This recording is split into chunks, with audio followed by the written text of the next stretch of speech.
Chalo, so good afternoon to all of you. Let us go ahead with our discussion on the topic of income from salary. We have seen lot of different points yesterday, and the most crucial point was about the treatment of interest on provident fund as well as the treatment of special interest on the employer's contribution being excess of 7,50,000 rupees. We have solved two questions of the same, along with lot of discussion on leave salary and then retrenchment compensation and VRS compensation and NPS and Agniveer etc. तो ये सब अपना करके हो गया था। और कल मेरे ख्याल से मैंने बाद में परक्विजिट्स के जो अलग अलग कैटेगरीज रहते हैं उसमें एक था कौन सा, perquisite taxable in the hands of all the employees, दूसरा था perquisite taxable in the hands of specified employees, तीसरा perquisite not taxable at all. लेकिन उसके अंदर के दो लोग ऐसे थे कि जो ऑप्शनल रेजिम में ही एग्जेम्प्ट रहते हैं और नॉर्मल रेजिम में टैक्सेबल हो जाते हैं, उसके बारे में बात की थी। फिर सबसे बाद में मैंने मेडिकल ट्रीटमेंट का जो भी कुछ परक्विजिट है उसके बारे में बात की थी, और मेडिकल ट्रीटमेंट के परक्विजिट का एक प्रॉब्लम आपको यहाँ पे मैंने करने को बोला था कि मैंने सॉल्यूशन भी दिया हुआ है, एक बार देख लीजिएगा और मैं डिस्कस करूँगा। तो फटाफट से वो क्वेश्चन देखता हूँ। क्वेश्चन नंबर 13 जो इंस्टीट्यूट के स्टडी मटेरियल का है, देखो क्या कहता है। Compute the taxable value of perquisite in respect of medical facilities received by Mr G from his employer during the previous year of 23-24। Medical premium paid for insuring health of Mr G. Mr G का health को ensure कर रहा है, life को ensure करता रहेगा तो इन that case क्या हो जाता है, वो टैक्सेबल परक्विजिट हो जाता है। बट ये हेल्थ को इंश्योर करने वाला है और मिस्टर जी खुद ही एम्प्लॉई है, मिला के आपको सबको, तो इन that case that will become exam. क्योंकि परक्विजिट वैल्यूएशन में हमने कल क्या देखा था यहाँ पे, परक्विजिट फॉर मेडिकल फैसिलिटीज, उसके अंदर का ये पॉइंट देखो, premium on health insurance under any scheme approved by central government and mediclaim premium on the health of employ as well as his family members. तो यहाँ पे अपना मिस्टर जी का हेल्थ इंश्योरेंस प्रीमियम वो exempt हो जाएगा। Next, treatment of Mr G by his family doctor. Treatment of Mr G by his family doctor, तो sir family doctor ने ट्रीटमेंट किया मतलब चलेगा ना, मैं बोलूँगा हाँ चल सकता था, लेकिन गड़बड़ किधर है, since this is not in relation to any element और डिसीज। उन्होंने क्लियरली बोला नहीं कि कौन सा एलिमेंट है कौन सा डिसीज है वगैरह वगैरह करके, तो वी कैन नॉट स्पेसिफाई। तुम बोलोगे सर मेरा सर्दी हो गया था, नहीं तो ऐसे ही ब्लड प्रेशर को मैनेज करने के लिए कुछ दवाई वगैरह लेता हूँ, डॉक्टरों को कंसल्टेशन करता हूँ, वो सब चीज़ों के लिए हम लोग कंसिडर नहीं करने वाले हैं। क्लियर, कुछ बड़ा डिसीज़ हुआ है, कुछ बड़ी एलिमेंट है, तो इन दैट केस उसमें से बाहर निकलने के लिए तुमको खर्चा करना पड़ता है, और ये अनएक्सपेक्टेड खर्चा है और इसके लिए एम्प्लॉयर ने मदद किया रहेगा तो हम उसको छोड़ने को तैयार रहते हैं। ये नॉर्मल ट्रीटमेंट जो चलता रहेगा, थोड़ा सा बुखार आ गया, सर्दी हो गई, कुछ क्या हो गया वगैरह करके, पेट दुख रहा था, रात को पानीपुरी ज़्यादा खाया, तो ये सब चीज़ों के बारे में बात नहीं करने वाले। Okay, then comes the next point, medical premium sorry treatment of Mrs G in government hospital. अब मिसेज जी मतलब क्या हो गया, वाइफ होगी है, मेरे ख्याल से फैमिली का डेफिनेशन के अंदर वाइफ चलती है अगर याद रहेगा तो। क्लियर, तो और ऊपर से गवर्नमेंट हॉस्पिटल है, हमने क्या बोला था, नंबर 1 एम्प्लॉयर ने मेंटेन किया रहेगा तो एग्जाम, नंबर 2 गवर्नमेंट ने मेंटेन किया रहेगा तो भी एग्जाम, नंबर 3 अगर गवर्नमेंट ने मेंटेन किया नहीं है, प्राइवेट हॉस्पिटल है और प्राइवेट हॉस्पिटल के अंदर का चीफ कमिश्नर ने उसको अप्रूव किया रहेगा तो उसको एग्जाम कंसिडर करते थे। तो यहाँ पे तो गवर्नमेंट हॉस्पिटल मतलब टेंशन नहीं है, तो आराम से एग्जाम हो जाएगा, so that amount is exempt. Next कौन है, treatment of mister G's grandfather in private clinic.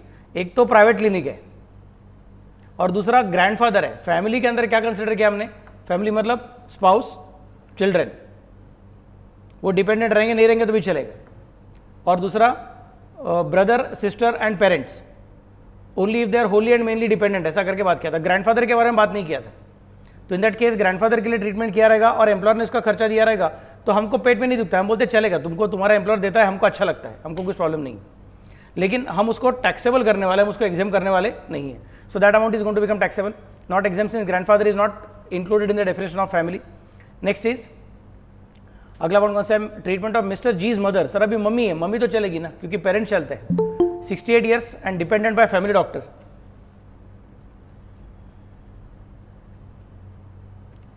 68 year की मम्मी है उसकी और डिपेंडेंट भी है, लेकिन ट्रीटमेंट किसने किया, फैमिली डॉक्टर ने किया। फिर से एक बार वो गड़बड़ हो गई, एलिमेंट है, डिसीज है, कुछ समझ में नहीं आ रहा है, तो नॉर्मल ब्लड प्रेशर का वाला प्रॉब्लम रहेगा तो उसके लिए हम एडजस्ट करने वाले नहीं है, तो ये एग्जाम नहीं होगा, ये टैक्सेबल होने वाला है। नेक्स्ट पार्ट कौन सा है तुम्हारा, not exempt because this is not in relation to element और डिसीज। ओके, नेक्स्ट पार्ट कौन सा है तुम्हारा, treatment of Mr G sister dependent in a nursing home.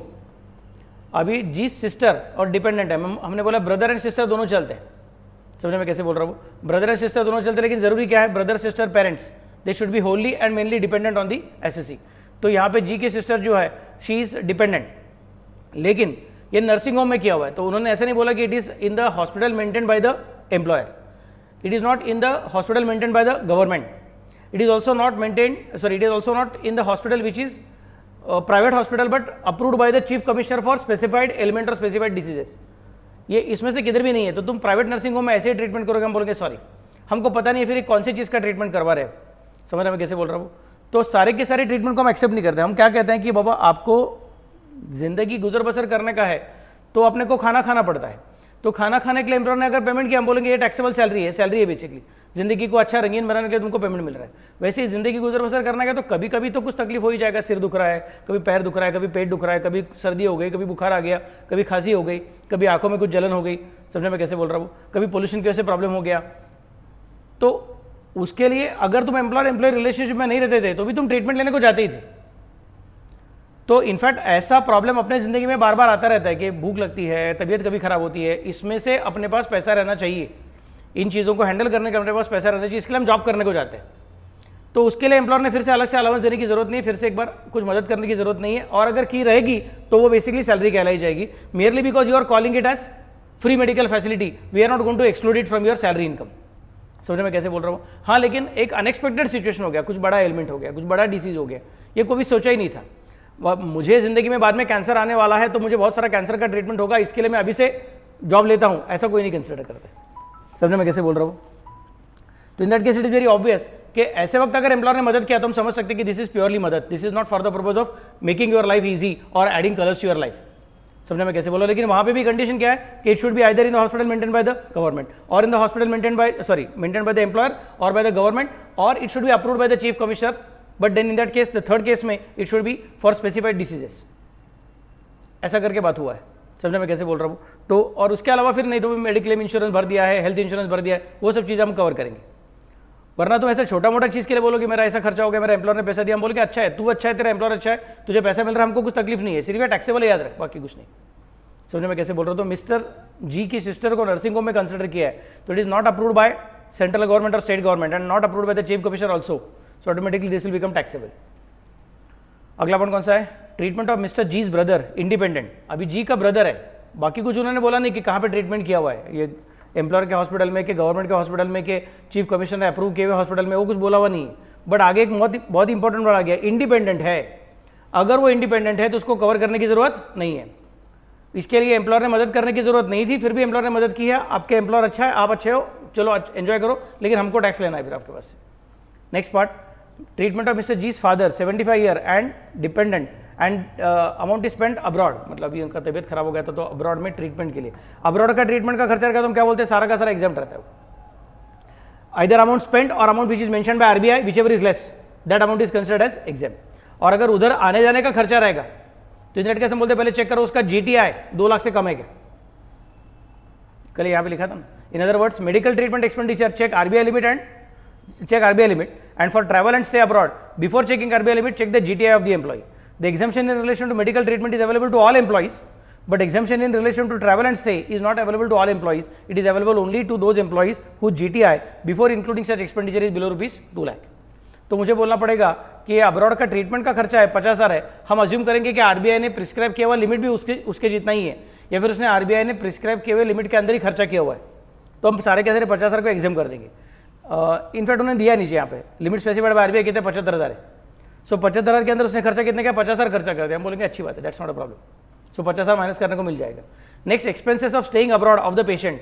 अब एक्चुअली स्पीकिंग उन्होंने अपने को बताना चाहिए कि उसका जीटीआई कितना है, 2 लाख है कि 2 लाख से ज़्यादा है कि कम है करके. ट्रैवल एंड स्टे अब्रॉड के लिए वो चेक करना पड़ता है. समझो मैं कैसे बोल रहा हूँ. But that is not given. तो बोलूँगा ठीक है, फिर नहीं दिया तो इन दैट केस एक्सेप्ट करेंगे कि शायद 2 लाख के अंदर रहेगा.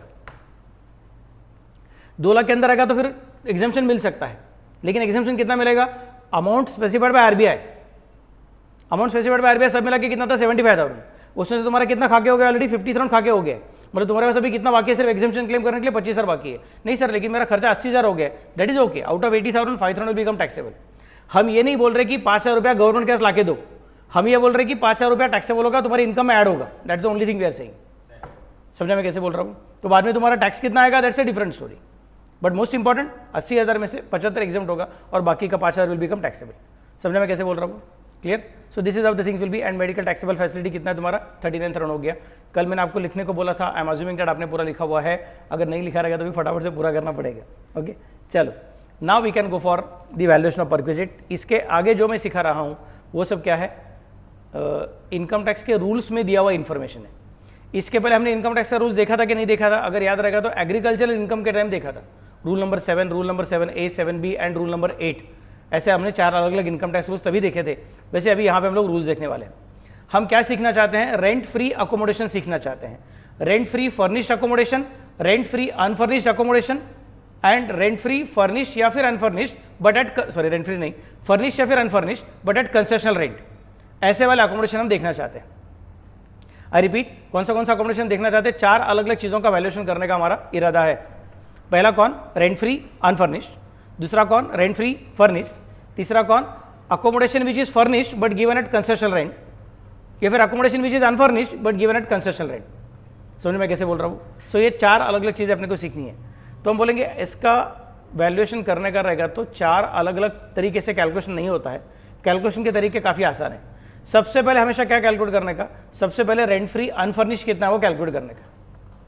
आई रिपीट, सबसे पहले क्या कैलकुलेट करने का, रेंट फ्री अनफर्निश्ड कैलकुलेट करने का। नहीं सर, मेरे एम्प्लॉयर ने तो एक्चुअली स्पीकिंग मुझे कंसेशनल रेंट वाला दिया है, मैं बोलूँगा बाद में, पहले रेंट फ्री अनफर्निश्ड कैलकुलेट कर। तेरे एम्प्लॉयर ने अगर तुझे रेंट फ्री दिया रहता था तो कितना वैल्यू आता था, ऐसा चेक करो और आगे कंप्लीट करो।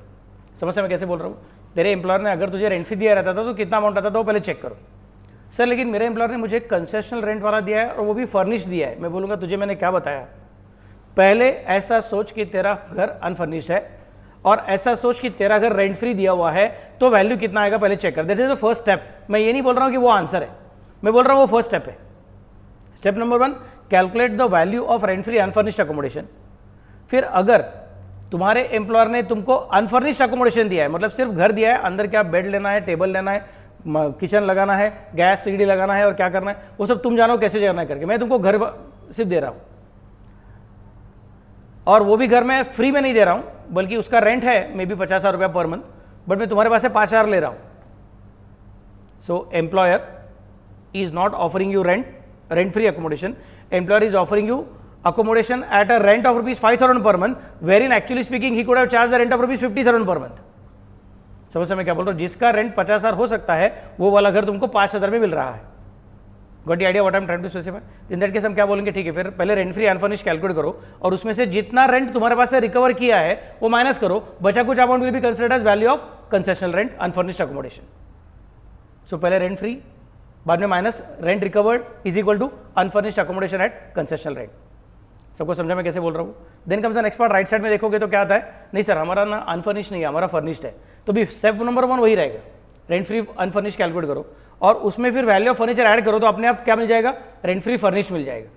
प्लीज नहीं सर मेरा रेंट फ्री फर्निश्ड नहीं है, मेरा कंसेशनल रेंट पे फर्निश्ड है, मैं बोलूँगा फिर पहले क्या करो, रेंट फ्री अनफर्निश्ड निकालो, उसमें फर्नीचर का वैल्यू ऐड करो तो रेंट फ्री फर्निश्ड मिल जाएगा। जो रेंट फ्री फर्निश्ड मिल जाएगा उसमें से जितना रेंट रिकवर किया हो माइनस करो, बचा कुछ अमाउंट टैक्सेबल हो जाएगा, it will become furnished accommodation at concessional rent.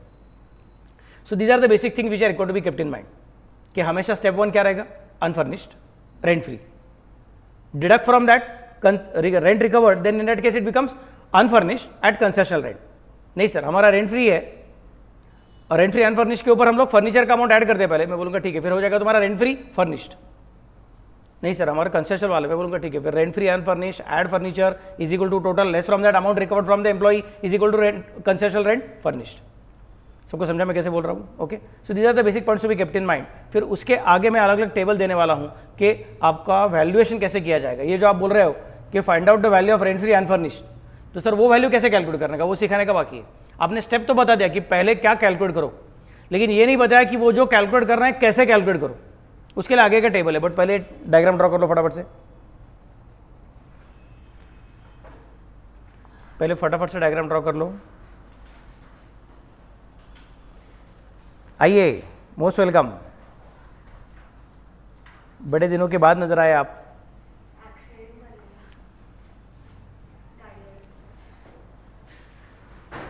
लड़की संभल के बच्चा,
हो गया लिख के, शैल आई गो अहेड?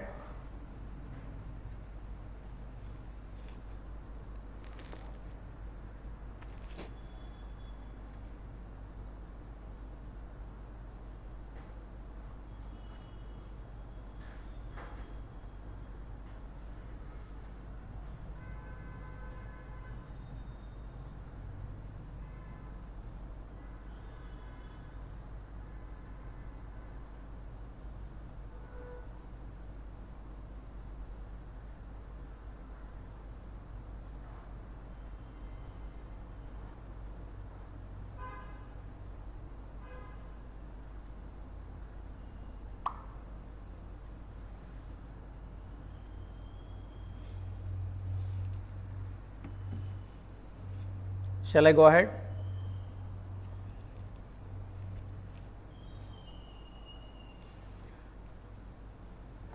घर के बच्चे, shall I go ahead?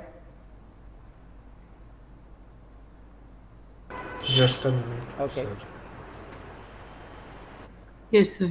Okay अब मैं सीखना चाहता हूँ अनफर्निश्ड अकोमोडेशन का वैल्यूएशन करने का टेक्निक क्या रहने वाला है। तो दो अलग अलग कॉलम बनाए, देख जरा ठीक से देखिएगा। पहला कॉलम तो पर्टिकुलर सही, उसके बाद में अनफर्निश्ड का वैल्यूएशन कैसे करने का और फर्निश्ड का वैल्यूएशन कैसे करने का ऐसा बता रहा हूँ। अनफर्निश्ड में पहले ये पूछो कि आपका एम्प्लॉयर कौन है। जिस तरह से आपको याद रहेगा तो हमने ग्रेचुइटी, लीव सैलरी, पेंशन, सब जगह पे क्या बोला था कि गवर्नमेंट एम्प्लॉय को पैसा मिलता है तो उसका ट्रीटमेंट अलग रहता था जनरली, और नॉन गवर्नमेंट एम्प्लॉय को मिलता है तो उसका ट्रीटमेंट अलग रहता था। वैसे यहाँ पे भी होने वाला है कि सेंट्रल गवर्नमेंट, स्टेट गवर्नमेंट के एम्प्लॉयज़ को मिलने वाला रेंट फ्री अकोमोडेशन नहीं तो कंसेशनल रेंट का अकोमोडेशन, इसका वैल्यूएशन अलग तरीके से करना पड़ेगा। और प्राइवेट सेक्टर एम्प्लॉय के लिए होने वाला रेंट फ्री अकोमोडेशन या फिर कंसेशनल रेंट का अकोमोडेशन, इसका वैल्यूएशन का रूल्स अलग होने वाला है। सेंट्रल गवर्नमेंट या फिर state government, you will find that the employees are required to work at any particular corner of India where government will be posting them. Those corners of India may or may not be developed, and those areas may or may not be extremely habitable for the or extremely good for the purpose of enjoying life. अगर उसको central government का employ और किधर forest officer है तो उसको किधर जंगल में भेज दिया काम करने के लिए, तो वो भी बोलेगा ठीक है, बीवी बच्चे मेरे कहाँ पे है, मैं कहाँ पे हूँ, मुझे क्या काम करना पड़ता है। और वो जो घर रहेगा वहाँ पे सारे के सारे एमिनिटीज़ रहेंगी, वाईफाई कनेक्शन है, नेटफ्लिक्स दिखता है और डिस्क केबल मिल जाता है और कंटिन्यूस इलेक्ट्रिसिटी रहता है, नहीं तो इन्वर्टर रहता है, सब चीज़ें बराबर से मिलेगा, कंटिन्यूस वाटर पानी सप्लाई मिलता है बराबर से, अपना पाइप वाटर मिलता है बराबर से। इसका कुछ गारंटी नहीं है। There is a chance that it may be available, it may not be available. समझा मैं क्या बोल रहा हूँ? Don't think that government employees मतलब हमेशा मुंबई में रहते, दिल्ली में रहते, ऐसा कुछ नहीं है। समझा मैं कैसे बोल रहा हूँ? तो इन दैट केस गवर्नमेंट बोलते हैं इनका ट्रीटमेंट थोड़ा अलग तरीके से करना पड़ेगा, प्राइवेट सेक्टर एम्प्लॉयज का ट्रीटमेंट अलग तरीके से करना पड़ेगा। क्लियर में कैसे बोल रहा हूँ? तो रूल क्या बोलता है कि if the employer is either CG और एसजी, सीजी मतलब क्या? सेंट्रल गवर्नमेंट, एसजी मतलब क्या? State government. So if the employer is either CG और एसजी, तो इन दैट केस अगर अनफर्निश्ड रहेगा तो दूसरा कुछ और कंडीशन देखने की जरूरत नहीं, खत्म। क्योंकि तुम कौन सा घर दे रहे हो? अनफर्निश्ड घर दे रहे हो, और देने वाला कौन है? सेंट्रल गवर्नमेंट नहीं तो स्टेट गवर्नमेंट। सेंट्रल गवर्नमेंट ने नहीं तो स्टेट गवर्नमेंट ने अपने एम्प्लॉई को अनफर्निश्ड घर दिया रहेगा और रेंट फ्री दिया रहेगा, तो वर्किंग कैसे करने का आगे कुछ देखने की जरूरत नहीं है। सीधा क्या करो, गवर्नमेंट ने उनका एक जो बुक रहेगा, रूल बुक रहेगा, उसके अंदर लिखा हुआ लाइसेंस फी क्या लिख के रखा हुआ है? License fee as determined by CG और SG, that is going to be the value of rent free accommodation. मतलब कुछ कैलकुलेशन है ही नहीं, अपने को सिर्फ क्या करने का, टेबल ढूंढने का। उनका उन्होंने टेबल दिया रहेगा कि ये एरिया रहेगा तो ये वैल्यू, ये एरिया तो ये वैल्यू, इतना बड़ा घर रहेगा तो इतना वैल्यू, वगैरह वगैरह, उसके हिसाब से कंसिडर करो, काम खत्म हो गया। समझ मैं कैसे बोल रहा हूँ? You are not required to worry about it sir, मैं कुछ कैलकुलेट करूँ क्या? कुछ मत करो, कैलकुलेट, खत्म। आप सिर्फ गवर्नमेंट का वो रेकनर जो रहेगा, रेफरेंसर रहेगा, उसको देखो, उसके अंदर दिया हुआ जो वैल्यू दिया रहेगा वो ले लो, काम खत्म हो गया। सर तो एग्जाम में क्या होगा? एग्जाम में वैल्यू दिया हुआ रहेगा। अगर सेंट्रल गवर्नमेंट का, स्टेट गवर्नमेंट का एम्प्लॉय रहेगा, ऐसा प्रॉब्लम बोल रहा है और उसका रेंट फ्री अकोमोडेशन का वैल्यूएशन करने को बोल रहा है, तो एडजस्टमेंट खुद ही बताएगा that the value licence fee as determined by central government is rupees so and so, simple. तो अपने को सिर्फ कुछ नहीं, एग्जाम क्वेश्चन पेपर में से उठाने का, आंसर पेपर में लिख दे रहे, कितना काम हो जाएगा। समझो मैं कैसे बोल रहा हूँ? Next part. सर लेकिन अगर वो कंसेशनल रेंट पे रहेगा तो मैं बोलूँगा क्या अनफर्निश्ड है? आपने क्या बोला? अनफर्निश्ड है और ऊपर से कंसेशनल रेंट पे है, तो क्या करना पड़ता है? पहले रेंट फ्री अनफर्निश्ड कैलकुलेट करो और उसमें से amount recovered from the employee minus करो। ये हमारा बेसिक फॉर्मूला इधर लिखा हुआ। समझ मैं कैसे बोल रहा हूँ? तो उसी फॉर्मूला को यूज करता हूँ और बोलूँगा कि ये जो licence fee as determined by central government और स्टेट गवर्नमेंट है, उसमें से माइनस करता हूं rent recovered from the employee, काम खत्म. It will be value of accommodation provided at concessional rent, but it is which accommodation? Unfurnished accommodation. समझ से मैं कैसे बोल रहा हूं? Next part. नहीं सर, अभी हमारा अकोमोडेशन अनफर्निश्ड नहीं है, हमारा अकोमोडेशन फर्निश्ड है. फर्निश्ड रहेगा तो क्या करना पड़ेगा? फिर से एक बार पूछेंगे, who is the employer? If the employer is central government और state government, if the employer is central government और state government, then come here. नहीं सर, मेरा एम्प्लॉयर तो प्राइवेट एम्प्लॉयर है. मैं बोलूंगा फिर जरा दूसरी जगह पे जाना, यहाँ पे मत आना बाबा. समझ मैं कैसे बोल रहा हूँ? Then comes the next part. Sir ये मेरा सेंट्रल गवर्नमेंट ने तो स्टेट गवर्नमेंट का एम्प्लॉयर है और उसने मुझे अनफर्निश नहीं बल्कि फर्निश दिया हुआ है. मैं बोलूँगा अच्छा, मतलब तुझे घर भी दिया है और घर के अंदर फर्नीचर भी दिया है.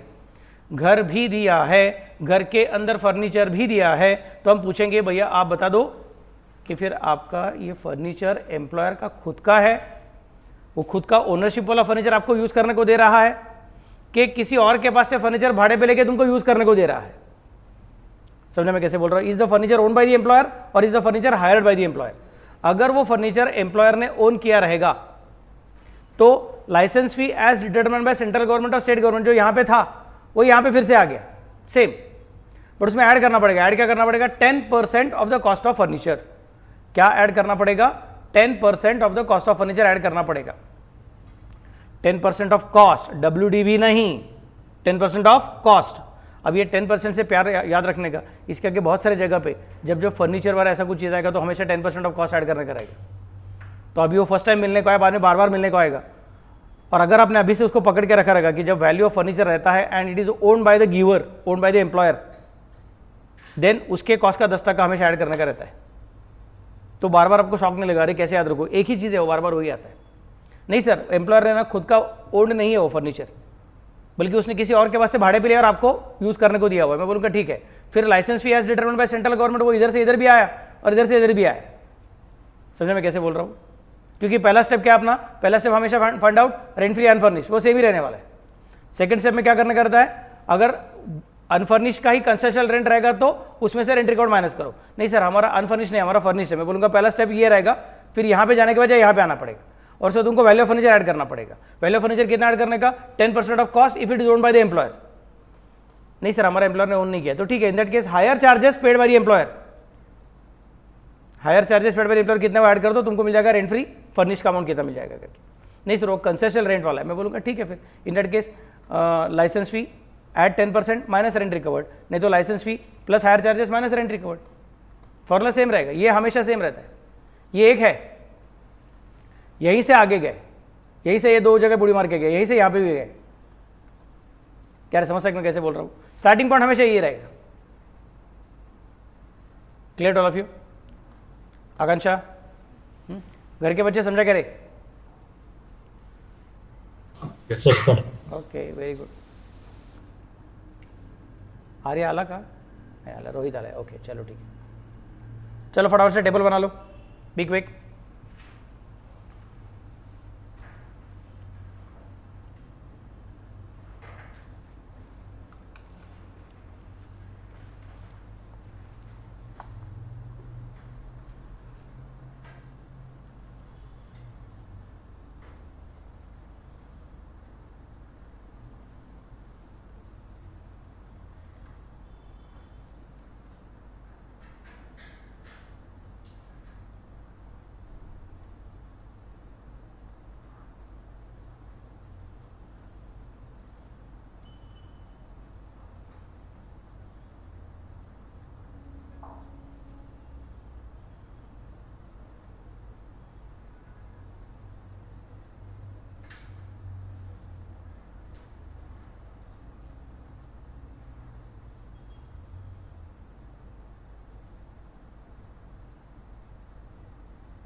Complete.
Shall I go ahead? Okay.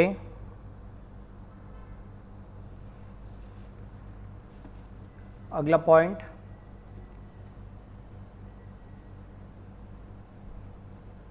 ये भी लिखा हो गया पूरा, लास्ट पॉइंट भी। आइए सुकेश जी।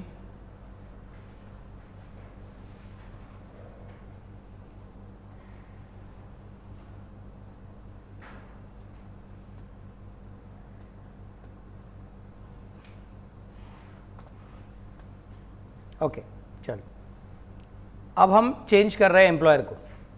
हम कैलकुलेट वही करना चाहते हैं, अनफर्निश का ही या फिर फर्निश का ही वैल्यूएशन करना चाहते हैं, लेकिन एम्प्लॉयर कौन है? Employer other than central government और स्टेट गवर्नमेंट है। सर तो दो ही कॉलम होने चाहिए थे, अनफर्निश्ड एंड फर्निश्ड। आपके 3 कॉलम क्यों हो गए हैं?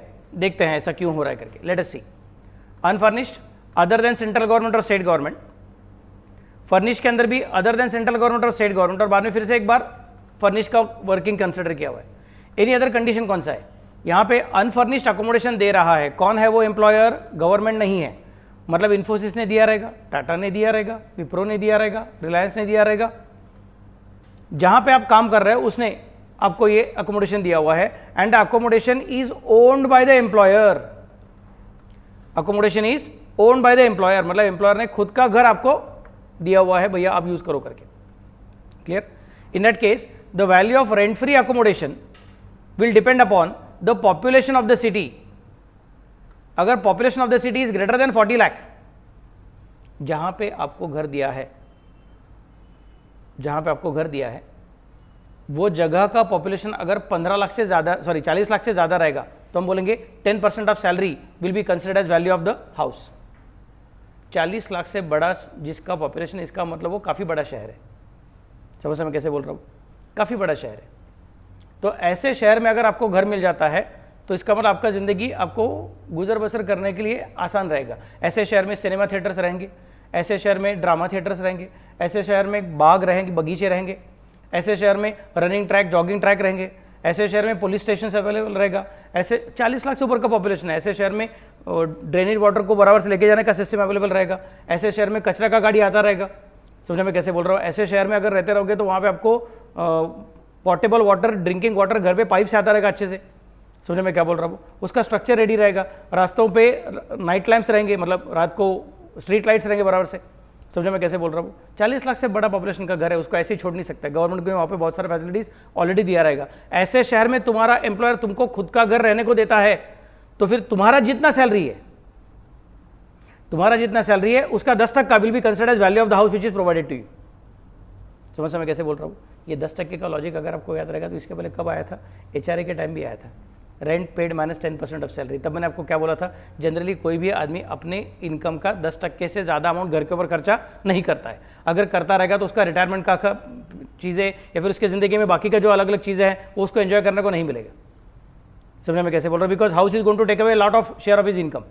तो जनरली कोई भी क्या कंसिडर करता है, उसका जितना इनकम रहेगा उसके इनकम का 10% देखिए वो घर के ऊपर खर्चा करता है। तो ऐसे शहर में तुमको घर दिया है, खर्चा करने को नहीं बोला है, तो हम बोलेंगे फिर तुम्हारा जितना इनकम रहेगा उसका 10% कितना हो सकता है, उस वैल्यू के आसपास का घर तुमको तुम्हारा एम्प्लॉयर देने वाला रहेगा। So if suppose you are working as a class 1 officer in the employer with the employer, तो आपका इनकम कितना रहेगा। सपोज आपका पर मंथ का इनकम ही जस्ट एग्जाम्पल 10 लाख रुपीज़ है, तो वो एम्प्लॉयर आपको 1 BHK का घर देने वाला नहीं है। फिर इन दैट केस आपका पर मंथ का इनकम अगर 10 लाख रुपीज़ है, मतलब annual income 1 crore 20 lakh rupees है, तो आपको उसके हिसाब से 1 करोड़ 20 लाख का 10%, मतलब 12 लाख रुपए के आसपास आपका जिसका रेंट आ सकता है, मतलब मंथली 1 लाख रुपए का रेंट रह सकता है, वहाँ तक का घर आपको देगा। तो आपके स्टेटस के हिसाब से रहेगा वो। उससे कम वाला घर देगा तो आप बोलोगे मैं आपका जॉब ही छोड़ता हूँ, आप मेरा इंसल्ट कर रहे हो। समझ से मैं कैसे बोल रहा हूँ। Got the idea what I am trying to specify. तो जनरली हम कंसिडर करेंगे 40 लाख के ऊपर का अगर तुमको घर दिया रहेगा तो 10% of the salary can be considered as the amount of value of perquisite. नहीं सर, जो शहर में घर दिया है ना वो शहर 40 लाख से कम वाला या फिर 40 लाख एग्जैक्टली पॉपुलेशन वाला, अभी दिस इज़ वेरी डिफिकल्ट क्योंकि पॉपुलेशन तो बार बार बढ़ते रहता है। तो हम बोलते हैं वो सेंसस का उन्होंने एक ईयर दिया है, उस ईयर में अगर उसका पॉपुलेशन 40 लाख रहेगा या फिर 40 लाख से कम रहेगा लेकिन 15 लाख से ऊपर रहेगा, मैं बोलूँगा अभी ये बड़ा शहर नहीं है, ये शायद सबर्ब्स रहने का चांसेस है। समझा मैं कैसे बोल रहा हूँ। ये शायद बड़ा शहर नहीं है, छोटा शहर है, Tier 2 सिटी, Tier 3 सिटी रहने का चांसेस है, या फिर Tier 1 सिटी का कोई सबर्ब रहने का चांसेस है। समझा मैं कैसे बोल रहा हूँ। तो शायद यहाँ पे उतनी सारी अलग अलग चीज़ें नहीं रहेंगी जो आपको नॉर्मल शहर में मिल सकती है। समझा मैं कैसे बोल रहा हूँ। सो मुंबई में जो फैसिलिटीज़ मिल सकता है, थाना में जो फैसिलिटीज़ मिल सकता है, वो सारा का सारा फैसिलिटी तुमको बदलापुर में मिलेगा, इसका गारंटी नहीं है। समझो मैं कैसे बोल रहा हूँ। Badlapur is one of the station on central railway, और वसई रोड में मिलेगा, इसका गारंटी नहीं है। नहीं सर, वहाँ पे बड़े बड़े पर्वत है, बड़े बड़े पहाड़ है, तो वहाँ पे अच्छा क्लाइमेट अच्छा है, वो सब ठीक है, लेकिन जो ऑर्गेनाइज सिटी के अंदर का फैसिलिटीज रहता है कि बड़े रोड्स, ट्रैफिक सिग्नल्स एंड बहुत सारे schools and colleges and municipal hospitals as well as government hospitals. समझो मैं कैसे बोल रहा हूँ। और उसके अलावा बाग बगीचे और पोर्टेबल वाटर का कंडीशंस, कचरा बराबर से उठाएगा, स्ट्रीट लाइट्स, पुलिस स्टेशंस, ये सब अलग अलग। और क्या तुम्हारा drama theatres run by government, जैसा अपने यहाँ पे यशवंतराव चव्हाण है, बाल गंधर्व है, it is run by municipality. ये क्या प्राइवेट नहीं है वो। समझे। ब्लैक बॉक्स अगर आप कोथरूड में जाओगे तो वहाँ पे वो प्राइवेट है। समझे मैं कैसे बोल रहा हूँ। But Bal Gandharva and Yashwantrao Chavan is run by municipality. Are you getting the point what I am trying to specify. तो ये सब चीज़ें उसको अलग अलग जगह पे मिलने का, हाँ वहाँ पे रहेंगे, छोटे मोटे गार्डन वार्डन रहेंगे। मैं नहीं बोल रहा कि बदलापुर में एक भी गार्डन नहीं, वसई रोड में एक भी गार्डन नहीं है, लेकिन वो गवर्नमेंट ने मेंटेन किया हुआ अच्छा वाला गार्डन, जैसा आपने यहाँ पे संभाजी उद्यान है। अभी यहाँ पे JM रोड पे आओगे तो वहाँ पे बड़ा वाला संभाजी गार्डन है। समझा मैं कैसे बोल रहा हूँ। अब मुंबई में जाओगे तो वहाँ पे भी अलग अलग जगह पे बीच बीच में आपको अच्छा अच्छा छोटा छोटा या फिर बड़ा बड़ा गार्डन्स मिलेगा।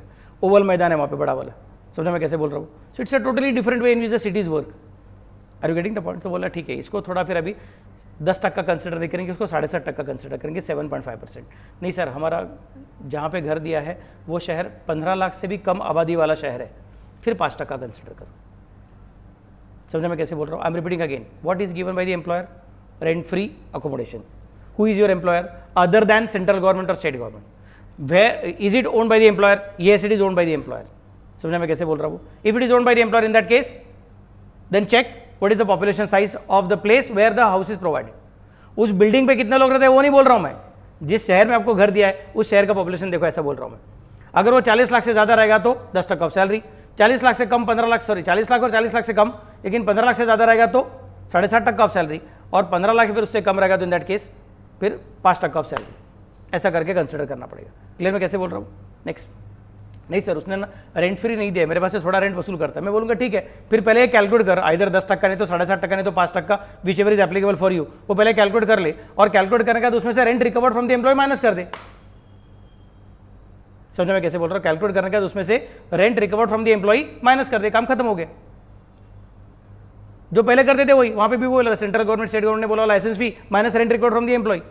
यहाँ पे सिर्फ सेंट्रल गवर्नमेंट स्टेट गवर्नमेंट का लाइसेंस फी कंसिडर नहीं कर सकते हैं, क्योंकि this is not the government employer but this is non government employer.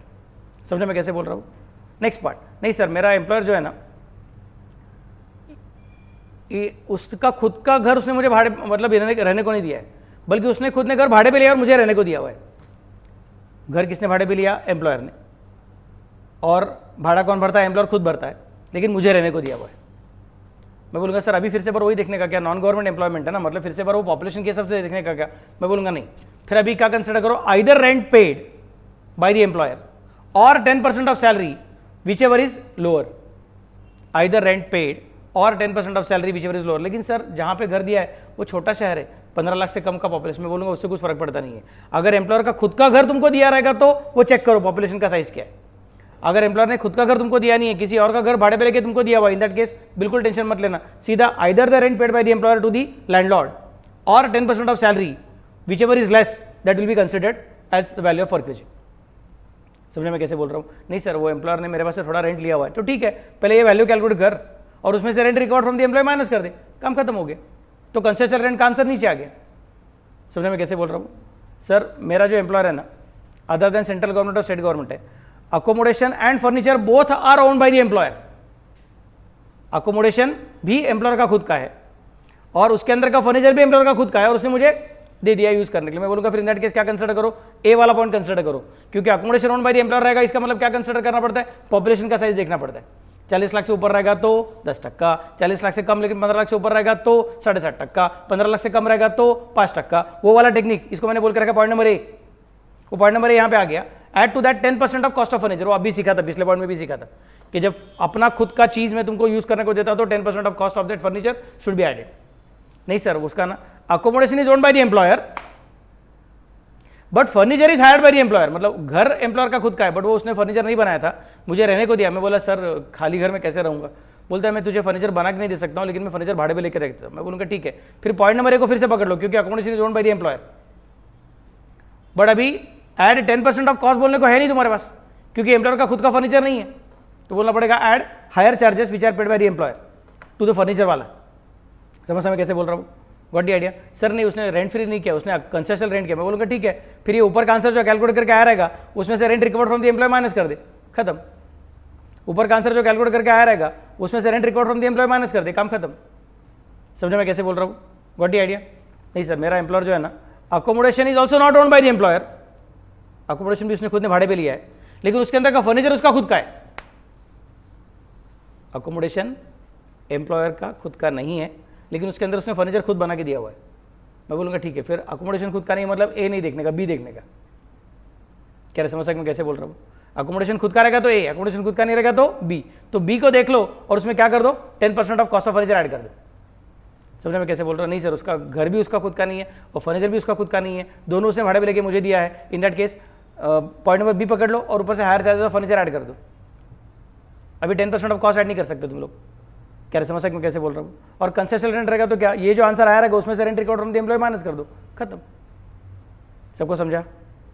So rent free accommodation unfurnished, rent free accommodation furnished, बाद में unfurnished concessional rent and unfurnished furnished concessional rent, चारों का technique सीखा गया हो गया by considering central government as employer और state government as employer और एनी अदर एम्प्लॉयर। समझे मैं कैसे बोल रहा हूँ? मेरे ख्याल से अपना सेंट्रल गवर्नमेंट स्टेट गवर्नमेंट लिख के हो गया है, लेकिन ये अदर एम्प्लॉयर अपने लिखने का बाकी है। पहले कॉलम बना लो, कॉलम का हेडिंग लिख लो और उसके बाद में आगे का पॉइंट स्क्रॉल डाउन करता हूँ।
हो गया, कॉलम हेडिंग लिख के हो गया. Shall I scroll down?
Complete. Shall I scroll down?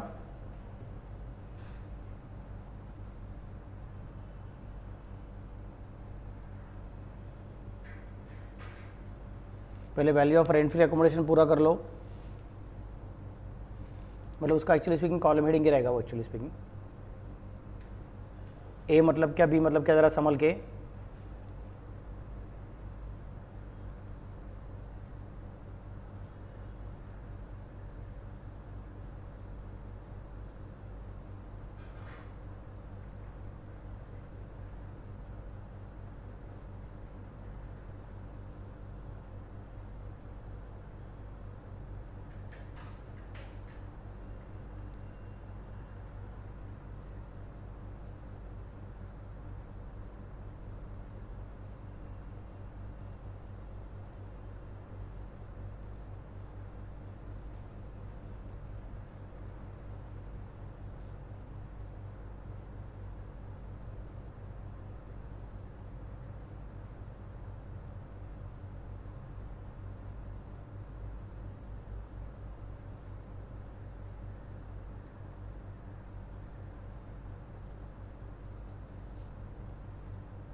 Complete. Shall I scroll down?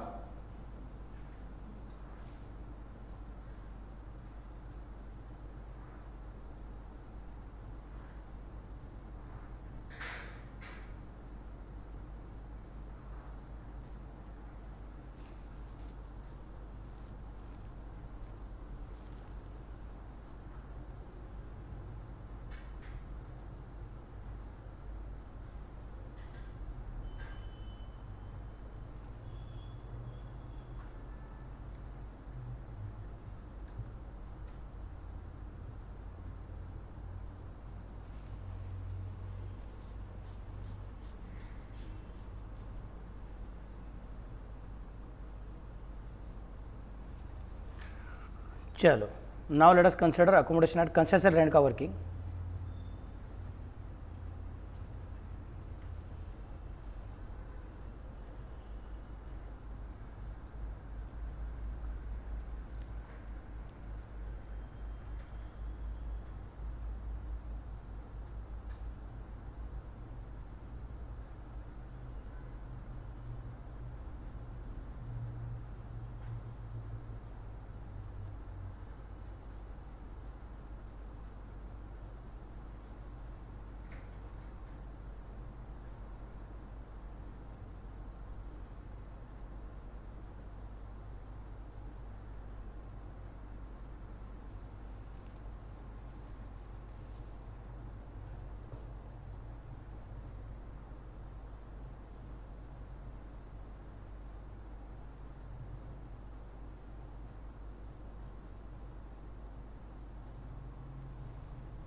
Complete. Sir अभी यहाँ पे बाकी सब तो समझ में आ गया, लेकिन वो 10% ऑफ सैलरी, 7.5% ऑफ सैलरी और 5% ऑफ सैलरी बोला है, तो सैलरी का मतलब क्या है? क्योंकि इनकम टैक्स में सैलरी का मतलब अलग है, हमने सीखा है. इनकम टैक्स में सैलरी का मतलब क्या है? Anything paid by the employer to the employee by whatever name called, whether in cash और in kind, whether in lump sum और in piecemeal, whether during employment और at the time of retirement और after retirement, everything is salary. ये हमने सीखा है. दूसरा point हमने देखा था कि ग्रेचुइटी, पेंशन नहीं sorry gratuity, leave salary, provident fund, HRA, ये सब लोगों के लिए गेस्टेडनर डुप्लीकेटर वर्सेस सीआईटी नाम का एक केस लॉ था. उसने बोलकर रखा था कि basic plus DA only if the terms of employment so provide plus commission as a fix percentage of turnover assured by the employee को कंसीडर करो. इनफैक्ट ग्रेचुइटी के अंदर भी सैलरी का और एक डेफिनेशन हमने देखा था कि ग्रेचुइटी का मतलब क्या रहेगा वहां पे, सॉरी सैलरी का मतलब क्या रहेगा, सैलरी लास्ट ड्रॉन में सैलरी का मतलब है सिर्फ बेसिक प्लस डीए. अब यहां पे बोल रहे वो लोग कि रेंट फ्री एकोमोडेशन के लिए ग्रेचुइटी के सैलरी लास्ट ड्रॉन वाले सैलरी को मत देखो, गेस्टेडनर डुप्लीकेटर वर्सेस सीआईटी को मत देखो, इनकम टैक्स के सैलरी के डेफिनेशन को भी मत देखो. हम बोलेंगे उसको देखो. तो क्या बोलते हैं? सैलरी इंक्लूड्स पे, अलाउंसेस, बोनस और कमीशन. बोनस और कमीशन को भी ऐड कर दो, जो टैक्सेबल अलाउंसेस उसको ऐड कर दो.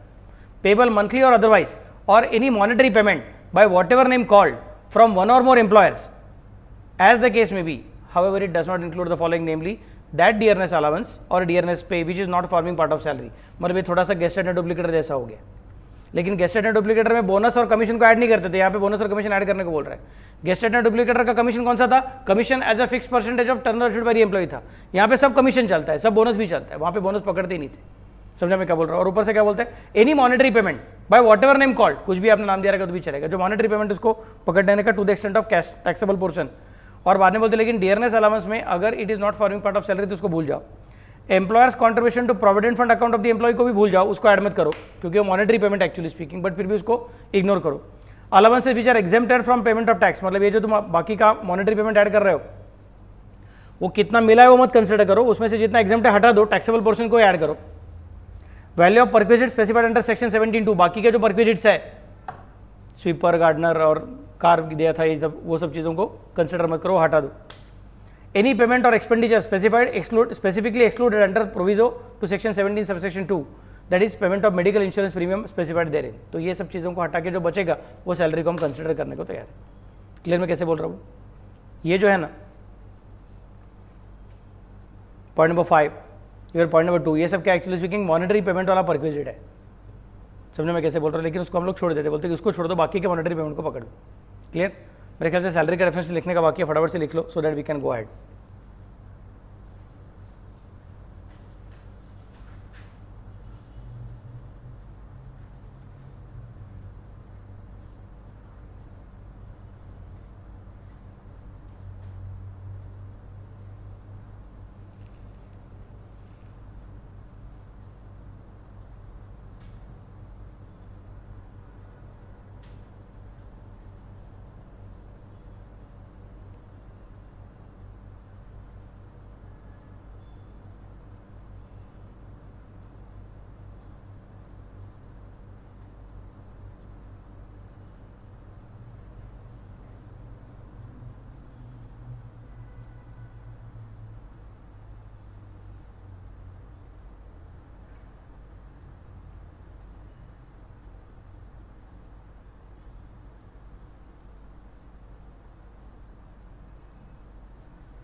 Complete.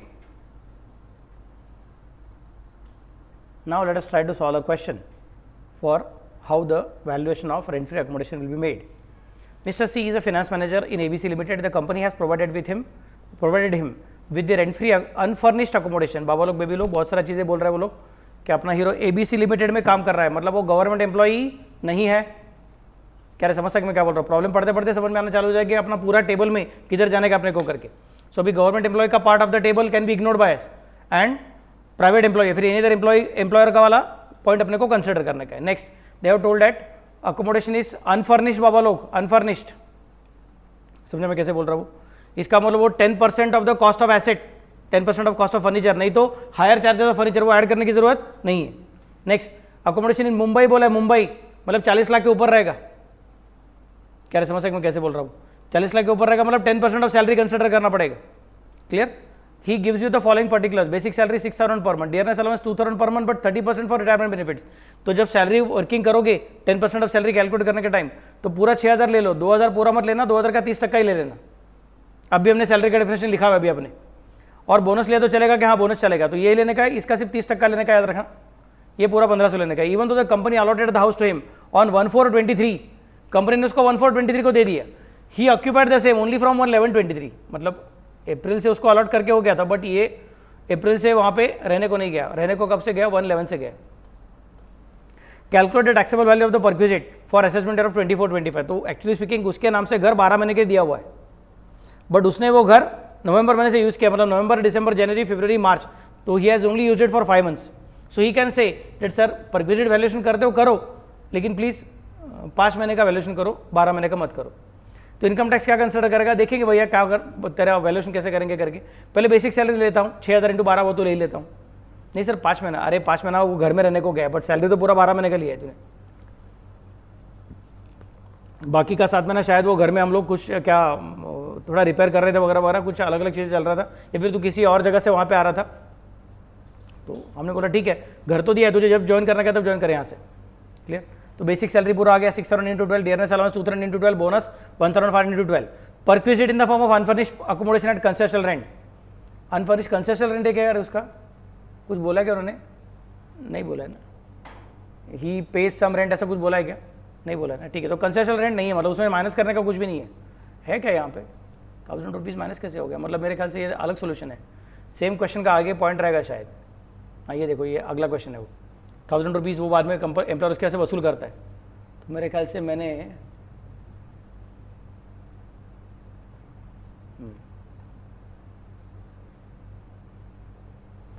सोल्यूशन ऊपर नीचे लिया, बाकी कुछ नहीं। ओके ये सोल्यूशन यहाँ पे कंसिडर करना पड़ेगा। 6,000 × 12, 2,000 × 12, 1,500 × 12, फिर perquisite in the form of rent free unfurnished accommodation. Since the rent free unfurnished accommodation is in Mumbai and the employer has taken it on rent,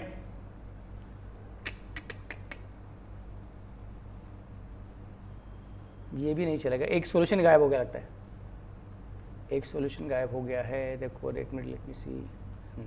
ठीक है, एक सोल्यूशन गायब हो गया। मुझे यहाँ पे क्या कंसिडर करना पड़ेगा कि ये 72,000 ले लो, ये 24,000 ले लो, ये 18,000 ले लो। अनफर्निश्ड अकोमोडेशन ठीक है, एट कंसेशनल रेंट नहीं। क्या बोलना पड़ेगा मुझे यहाँ पे? At this is unfurnished perquisite in the form of rent free unfurnished accommodation, ऐसा लिखने के। क्लियर में कैसे बोल रहा हूँ? तो since unfurnished accommodation is at concessional rent नहीं, फिर से since unfurnished accommodation is rent free,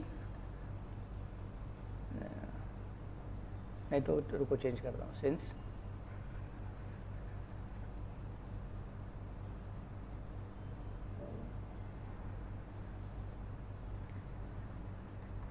rent free accommodation is received in Mumbai, the value is, अभी ये 10% लेना पड़ेगा। लास्ट ईयर तक 15% है। इनफैक्ट लास्ट ईयर के एग्जाम के पहले अभी इंस्टीट्यूट ने नया रूल दिया हुआ है कि भी 10% कंसिडर करना है। गवर्नमेंट ने नया रूल दिया, इंस्टीट्यूट ने फिर मे के एग्जाम को भी चेंज करके दिया है। सो आप स्टडी मटेरियल देखोगे तो मे के एग्जाम का जो स्टडी मटेरियल है उसके अंदर 15% लिखा हुआ है, और बाद में उन्होंने अमेंडमेंट का एक छोटा बुक दिया हुआ है कि वो कौन सा अमेंडमेंट एग्जाम के लिए एप्लीकेबल है, तो उसमें 10% देके रखा हुआ है। समझो मैं कैसे बोल रहा हूँ? और आपका एग्जाम के लिए तो बाय डिफॉल्ट एप्लीकेबल रहेगा, तो 10% ही कंसिडर करने का। ओके, तो यहाँ पे 10% लेना पड़ेगा। मतलब आंसर कितना आएगा मेरा? 6,000 और 2,000 का 30% और 1,500 इंटू 5 महीना, क्योंकि वो बोलेगा सर 12 महीने लिए आपने दिया रहेगा तो भी मैंने यूज़ कितना किया है। बेनिफिट शुड भी एंजॉयड बाय द एम्प्लॉय ना, मैंने बेनिफिट एंजॉय नहीं किया था, तो काउंट करने का सवाल ही नहीं आता है। समझा मैं कैसे बोल रहा हूँ? तो 12 महीने का कंसिडर मत करना, 5 महीने का कंसिडर करना। तो आंसर कितना का बोलो? 6000 एंड बाद में 600 प्लस 1500।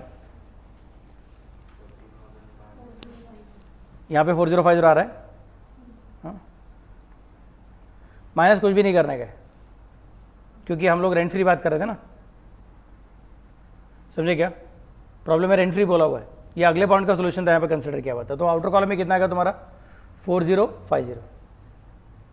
क्या समझ मैं कैसे बोल रहा हूँ? तो ये भी आंसर तुम्हारा चेंज हो जाएगा। Got it? क्लियर ना? चलो फटाफट से पूरा कर लो। नेम मिस्टर सी। ये कौन सा क्वेश्चन कर रहे हैं हम लोग? We are doing question number 14 14।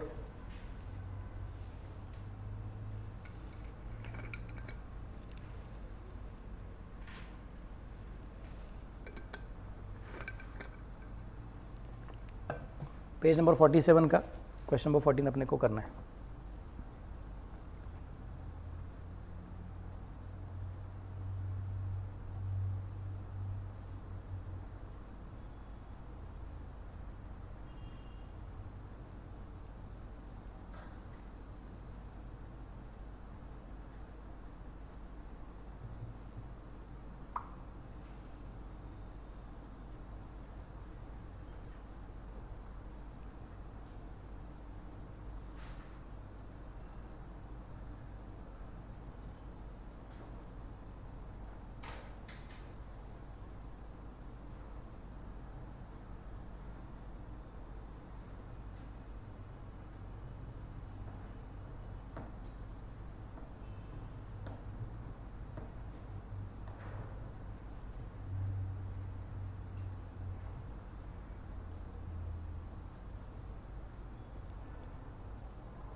Complete.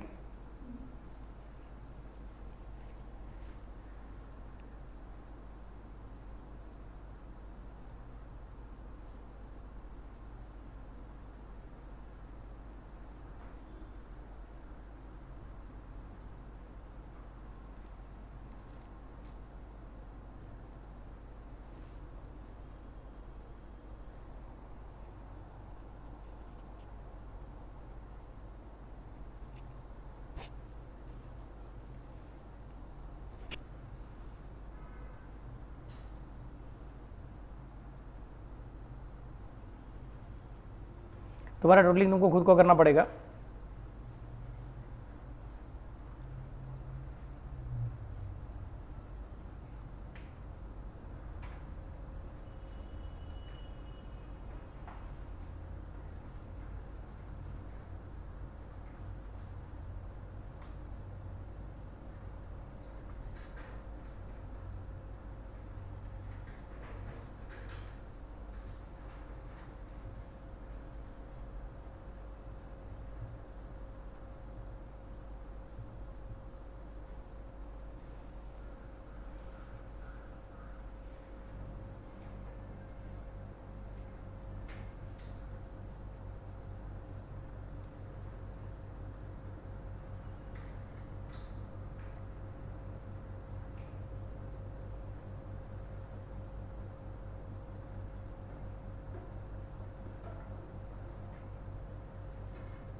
Shall I go ahead? Next question. Using the data given in illustration number 14, compute the value of perquisite if ABC Limited has taken this accommodation on lease rent of 1200 per month and Mr. C is required to pay a rent of rupees 1000 per month to the company for the use of this accommodation. तो अभी क्या बोल रहे हैं कि question number 14 के अंदर का जो डेटा है ये वही डेटा अपने को यूज़ करने का है. मतलब उसका सैलरी कितना रहेगा 6000, डीआरए कितना रहेगा 2000, उसके अंदर 30% का रिटायरमेंट बेनिफिट्स के लिए कवर करता है, बोनस कितना रहेगा 1500. ये सब चीज़ें सेम टू सेम रखने का है. ओके. और आगे क्या बोलते हैं, लेकिन एम्प्लॉयर का खुद का घर नहीं है. अभी खुद का घर नहीं मतलब पॉइंट नंबर ए नहीं चलेगा, पॉइंट नंबर बी लेना पड़ेगा. समझे मैं कैसे बोल रहा हूँ? पॉइंट नंबर बी का मतलब क्या होता है कि आइदर द हायर चार्जेस और 10% ऑफ सैलरी. 15% लेके नहीं चलेगा, अभी 10% लेना पड़ेगा क्योंकि पुराना सिस्टम में 15% था, अभी 10% आ गया. 10% of salary whichever is less that will be considered as point number B. और फिर उस पॉइंट नंबर बी के अंदर बाद में क्या खेलना पड़ेगा, फर्नीचर का अमाउंट कुछ रहेगा तो ऐड कर देने का, और एम्प्लॉय के पास से कुछ वसूल किया रहेगा तो माइनस करना पड़ेगा. क्लियर? तो मैं क्या बोलूँगा यहाँ पे, बेसिक सैलरी कितना 6000 इंटू 12, डीए कितना 2000 इंटू 12, बोनस कितना है 1500 into 12. Rent free unfurnished accommodation है, but rent free unfurnished accommodation is in Mumbai and the employer has taken it on rent. The value is what? The value is 15% नहीं 10% of salary. 10% of salary तो 10% of salary और minus rent paid by employer. और rent paid by employer कितना है 1200 into 5 महीने का employer ने पे किया, मतलब 6000 रुपया. सो आइदर 6075 और 6000, विच एवर इज लेस, मतलब क्या हो जाएगा 6000. और उसके से वसूल कितना किया है, 1000 रुपया वसूल किया हुआ है. समझो मैं कैसे बोल रहा हूँ? तो बोलना पड़ेगा मुझे 5000 रुपया माइनस कर देंगे, बाकी का अमाउंट विल बी टैक्सेबल. ये अमाउंट अलग आएगा, सॉरी 6075 नहीं आएगा. कितना अमाउंट आएगा फिर से बताओ जरा मुझे? 4050. ओहो, तो चेंज हो जाएगा आंसर. ये 4050 और 6000 विच एवर इज लेस, मतलब आउटर कॉलम में कौन आएगा रे? आउटर कॉलम में 4050 आएगा, ये नहीं आएगा. और एम्प्लॉयर के पास, एम्प्लॉयर ने उसके से कितना वसूल किया? 5000 वसूल किया. एक्चुअली मतलब उसको कुछ कंसेशन इनफैक्ट ज़्यादा चार्ज किया उसको. दैट मीन्स आउटर कॉलम में कितना आएगा? नील. क्या समझ सकते मैं कैसे बोल रहा हूँ? क्लियर ना? निगेटिव आंसर नहीं आएगा, आउटर कॉलम में नहीं आंसर आएगा. क्लियर? चलो स्टार्ट.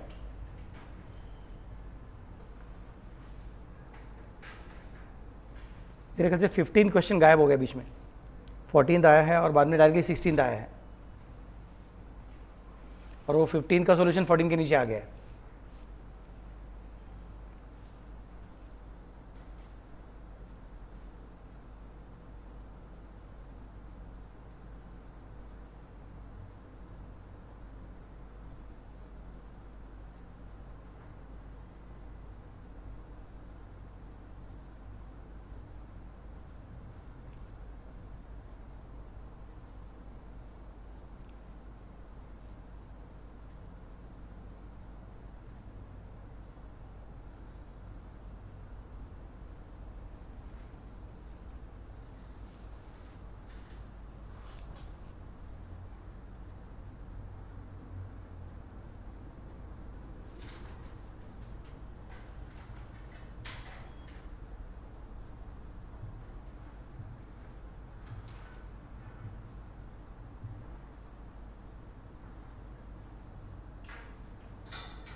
काय ते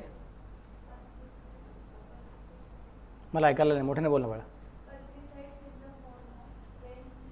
तिकडे कन्सेशनल रेंट म्हण तिकडे.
complete.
Shall I go ahead?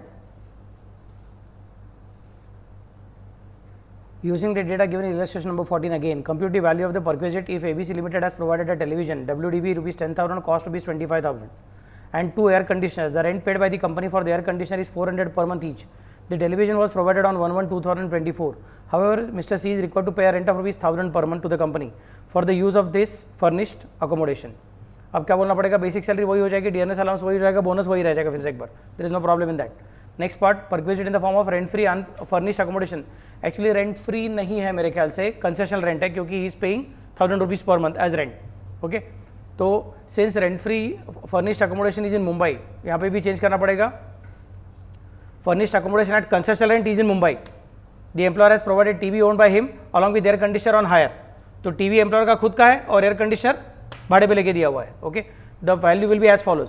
15% salary लेके नहीं चलेगा, 10% सैलरी लेना पड़ेगा.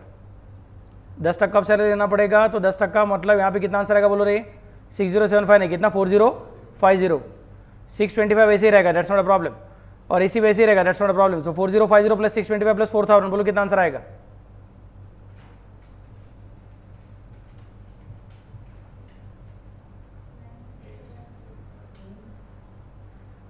किती? 4 आणि 4 8 8675. और उसने कितना पे किया? 5000 पे किया, मतलब आउटर कॉलम में कितना आएगा? 3675 आएगा. करते का सर टीवी का वैल्यू 25,000 इंटू 10% क्यों कंसिडर किया है? Because the cost of TV is 25,000.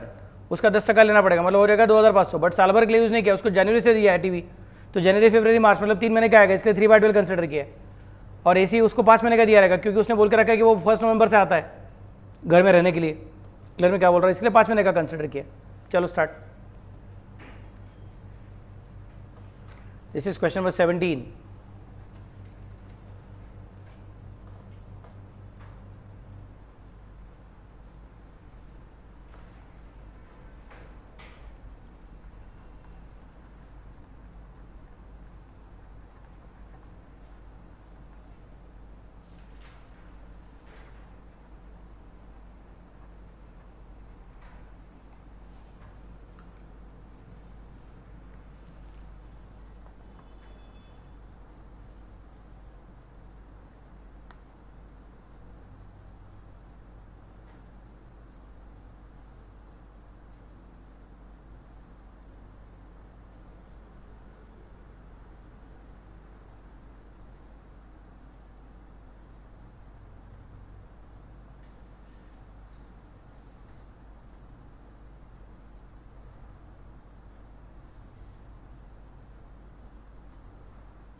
Complete.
Complete.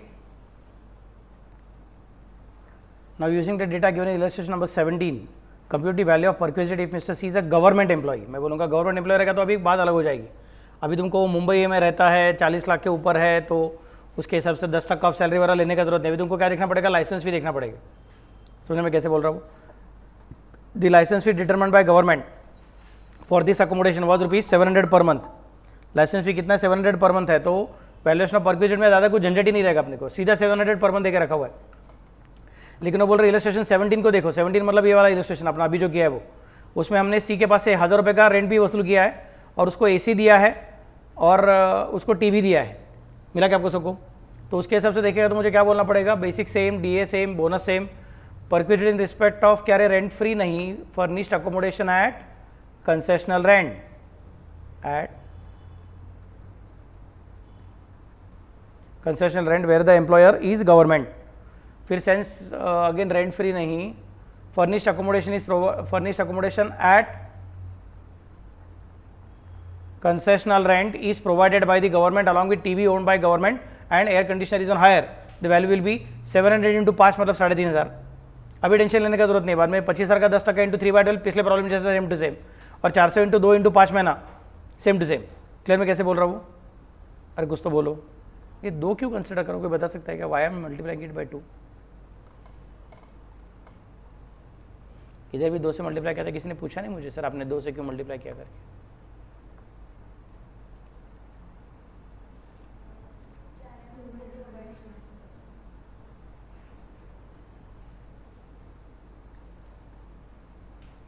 इसके लिए 400 को 2 से मल्टीप्लाई करके 5 से मल्टीप्लाई किया था. आंसर आ गया कितना, 8125. उसमें से माइनस कितना करेंगे, 5000 रुपया. आउटर कॉलम में 3125. So this answer is correct, there is no problem.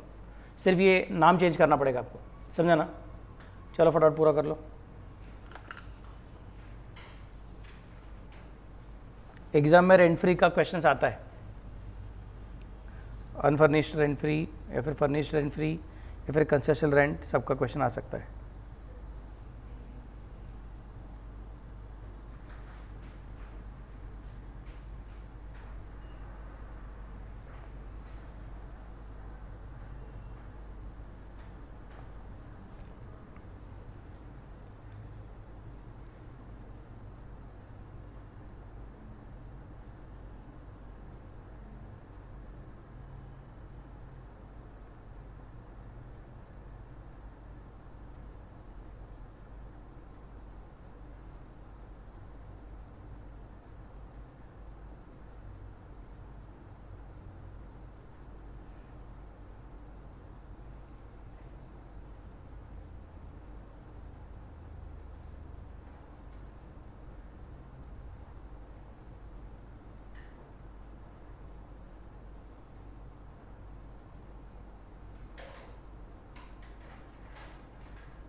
Complete.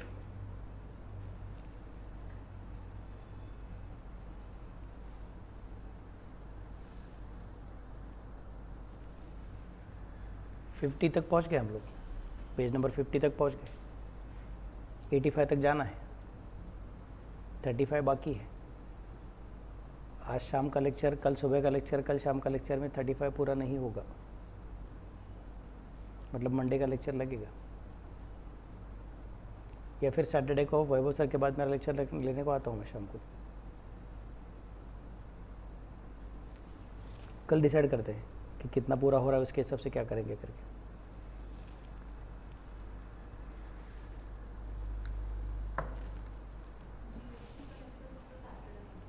Okay, 12 ते 6.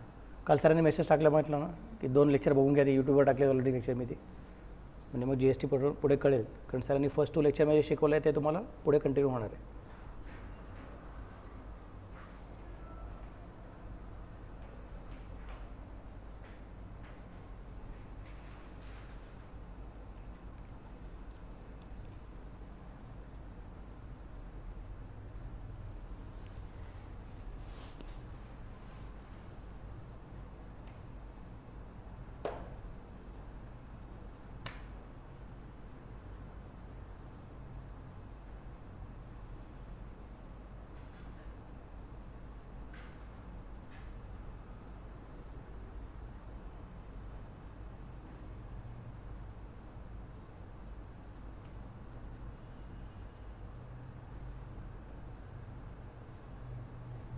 Complete.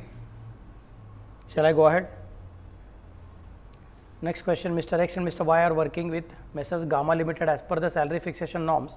The following perquisites are offered. For Mr. X, who engaged a domestic servant for rupees 500 per month, his employer reimbursed the entire salary paid to the domestic servant is rupees 500 per month. For Mr. Y, he was provided with a domestic servant of rupees 500 per month as a part of his remuneration package.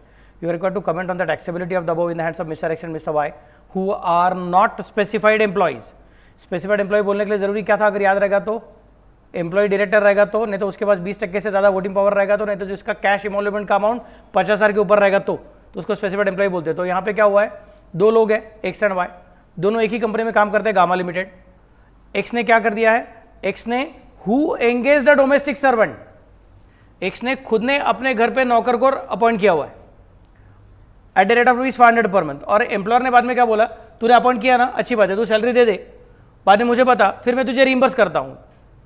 अगर suppose employer ने reimburse नहीं किया तो वो जो domestic servant है वो चुप बैठेगा कि एक्स के पास से पैसा वसूल करेगा? वसूल करेगा, क्योंकि उसका एग्रीमेंट किसके साथ है, उसका एग्रीमेंट एक्स के साथ है, एक्स ने उसको अपॉइंट किया हुआ है. समझ से मैं कैसे बोल रहा हूं. तो this is an obligation of the employee paid by the employer. तो यहां पे स्पेसिफाइड एम्प्लॉय रहेगा तो भी चलेगा, स्पेसिफाइड एम्प्लॉय नहीं रहेगा तो भी चलेगा. It is taxable in the hands of all the employees. समझ मैं कैसे बोल रहा हूं. और दूसरा वाला है mister Y, he was provided with domestic servant, he did not appoint domestic servant. Employer ने खुद ने अपॉइंट किया, मतलब अगर एम्प्लॉयर ने सैलरी नहीं दिया डोमेस्टिक सर्वेंट को, तो डोमेस्टिक सर्वेंट वाई के पास आके कुछ बोलेगा क्या? वाई बोलेगा मैंने तुझे अपॉइंट नहीं किया, तुझे सैलरी उधर से आता है, उनके पास से काम कर दे. समझ मैं कैसे बोल रहा हूँ. तो इसका मतलब this is going to be considered as taxable perquisite only if mister Y is a specified employee. But it is clearly told that mister Y is not a specified employee. तो मिस्टर एक्स के हाथ में taxable है 500/12. समझे क्या बोल रहा हूँ. और मिस्टर वाई के हाथ में टैक्सेबल नहीं है 500/12, it is exempt. Got the idea. चलो लिखो नोट फटाफट से. Since the domestic servant is engaged by Mr. X, since the domestic servant is engaged by Mr. X, we are on page number 50, we are solving question number 19. Since the domestic servant is engaged by Mr. X, comma,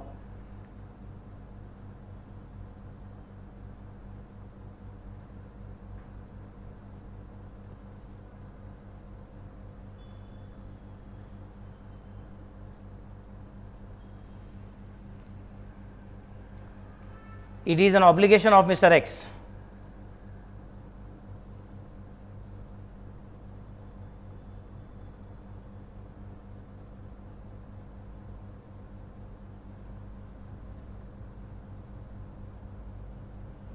full stop. When the obligation of when the obligation of employee is paid by the employer,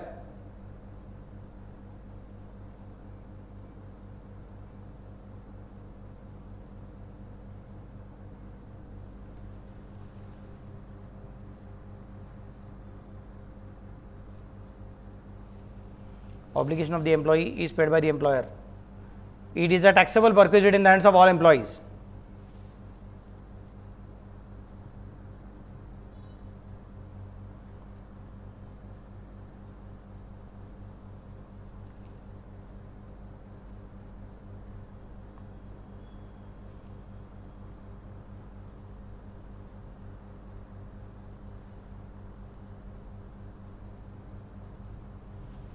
Full stop. Therefore, reimbursement of domestic servant salary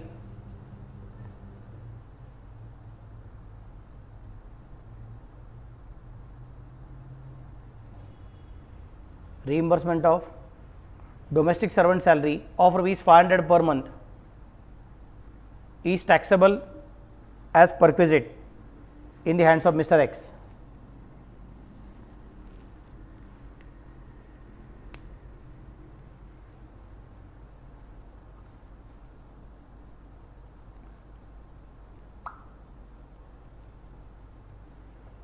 Full stop.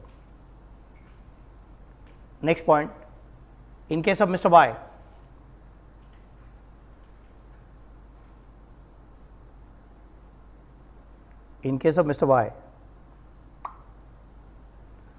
the domestic servant is appointed by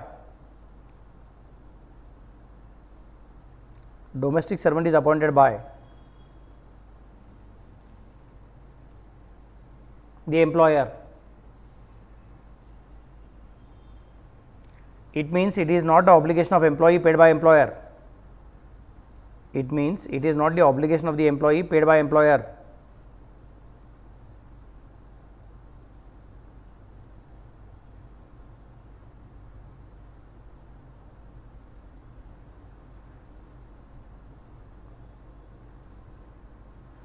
Perquisite in such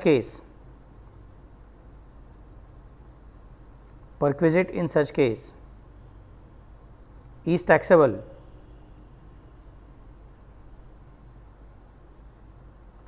only in the hands of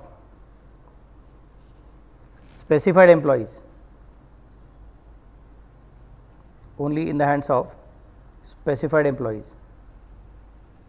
Full stop. It is clearly mentioned in the problem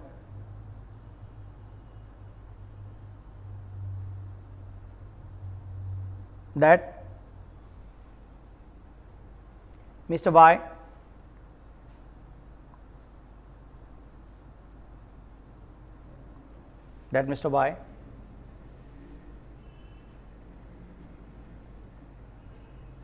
is not a specified employee.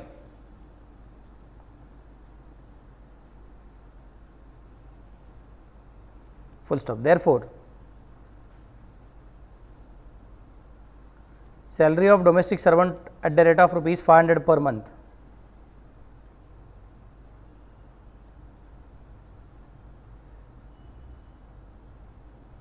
is not taxable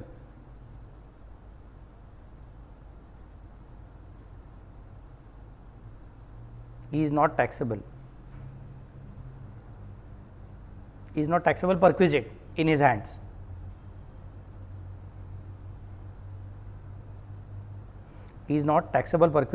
hands.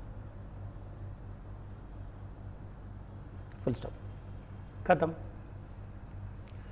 अभी नया type का perquisite अपने को check करना है. कौन सा situation है?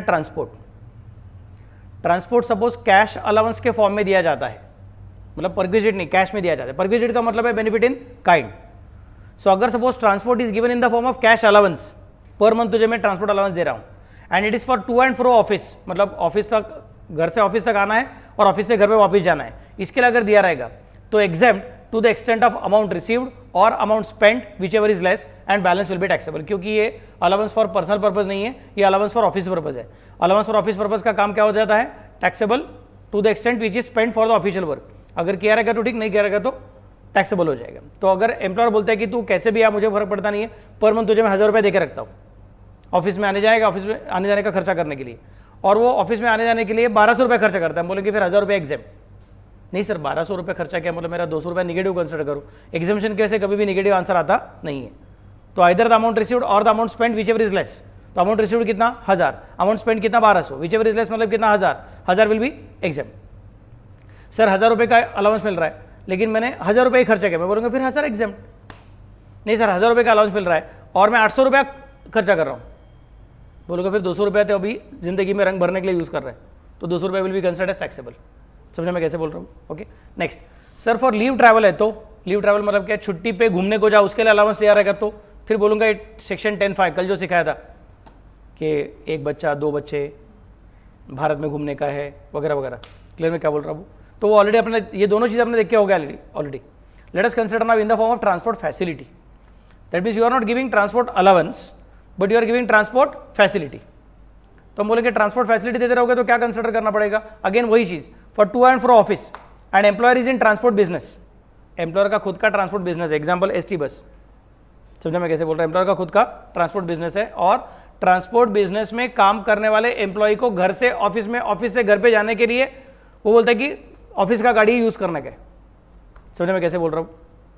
हम बोलेंगे फिर it is fully exempt perquisite, चिंता करने की जरूरत नहीं है। Employees in any other business तो भी हम बोलेंगे ठीक है, क्योंकि ये टू एंड फ्रो ऑफिस है, मतलब ये ऑफिस में आने का, ऑफिस में जाने का, इसके लिए मदद किया हुआ, it is not for helping him enjoy his own life, तो ये टैक्सेबल परक्विजिट है ही नहीं। जैसे यहाँ पे हमने बोला था exempt to the extent of amount received amount spend, यहाँ पे बेचारे को पैसा हाथ में मिल ही नहीं रहा है। समझा क्या मैं क्या बोल रहा हूँ? उसको जाके वहाँ पे बस स्टॉप पे खड़ा रहने का, सुबह वहाँ पे बस आती है, अंदर बैठने का, ऑफिस तक लेके जाएगा, शाम को ऑफिस छोड़ेगा, बस में बैठने का, फिर से बस स्टॉप पे छोड़ेगा, घर पे जाने का। हम बोलेंगे उसका टैक्सेबल परक्विजिट नहीं है उसका। समझा मैं कैसे बोल रहा हूँ? Next sir for private travel रहेगा तो मतलब अभी मैं ऑफिस में आने जाने के लिए नहीं, बल्कि मैं इधर उधर घूमने को जा रहा हूँ, उसके लिए मेरा एम्प्लॉयर मुझे मदद कर रहा है। मैं बोलूँगा फिर एम्प्लॉयर कैसा है, ट्रांसपोर्ट बिजनेस में है क्या? अगर हाँ तो taxable in hands of specified employees only as per the valuation rules. Where as अगर नहीं सर मेरा employer is not in transport business, मैं बोलूँगा फिर in that case not possible in real life. जो एम्प्लॉयर का खुद का ट्रांसपोर्ट बिजनेस है नहीं, वो एम्प्लॉयर तुमको प्राइवेट ट्रैवल के लिए खुद का गाड़ी कैसे दे सकेगा, क्योंकि उसका ट्रांसपोर्ट का बिजनेस है ही नहीं। समझे मैं कैसे बोल रहा हूँ? सो ये अपने को सिर्फ सीखना पड़ेगा बाद में सेपरेटली कि वैल्यूएशन रूल्स क्या रहेंगे। क्लियर? चलो फटाफट से लिख ले लो ट्रांसपोर्ट का क्या पोजीशन होता है करके।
Complete.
Shall I go ahead?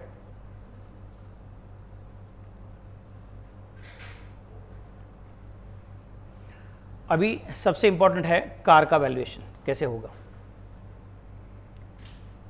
इसमें बहुत सारे स्लाइड्स है, बहुत सारे पॉइंट्स है। We are starting on slide number 52 and then will go for slide number 53 then 54। 3 slide में जाके कार का काम पूरा होता है, इतना बड़ा वैल्यूएशन। अभी के लेक्चर में मैं सिर्फ पहला पॉइंट पूरा कर सकूंगा, बाद में शाम के लेक्चर में बाकी के 2 पॉइंट पूरा करके और अब एक नया प्रोग्रेस सिखा दूंगा। तो कार अगर एम्प्लॉयर आपको देता है तो पहले ये सोचना पड़ेगा कि कार के मामले में क्या क्या चीज़ें हो रही है, क्या क्या चीज़ें हो सकती है, पहले वो देखो। नंबर 1, कार एक तो एम्प्लॉई की खुद की रहेगी या फिर एम्प्लॉयर की रहेगी। नेक्स्ट, फिर इसके अलावा तुमको क्या हो सकता है कि कार के ऊपर का खर्चा वो भी एम्प्लॉई ने खुद ने किया है या फिर वो खर्चा एम्प्लॉयर ने किया है।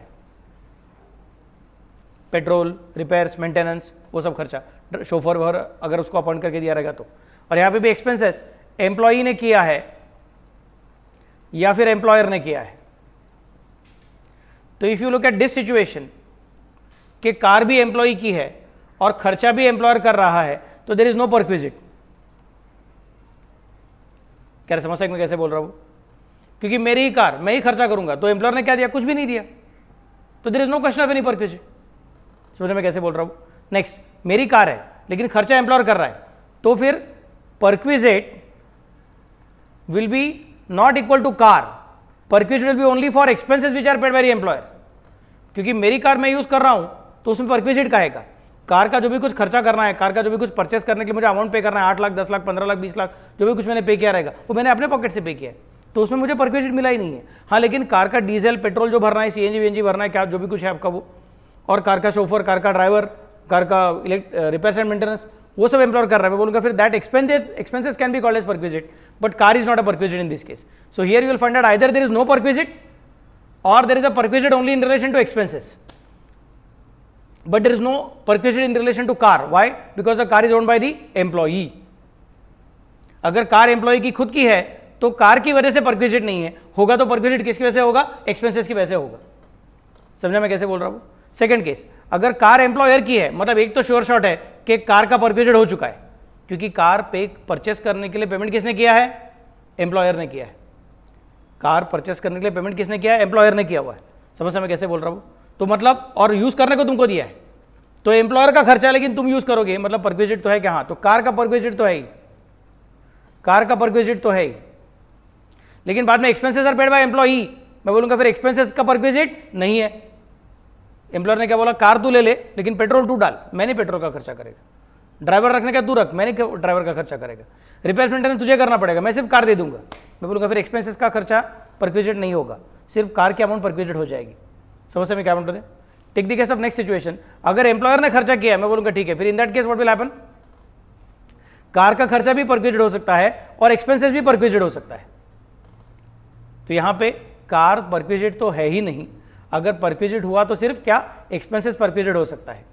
पहले यहां पे कार तो परक्विजिट है ही है, किसी भी हालत में कार परक्विजिट है, एक्सपेंसेस परक्विजिट होंगे कि नहीं होंगे that depends who is paying the same. समझ में कैसे बोल रहा हूं?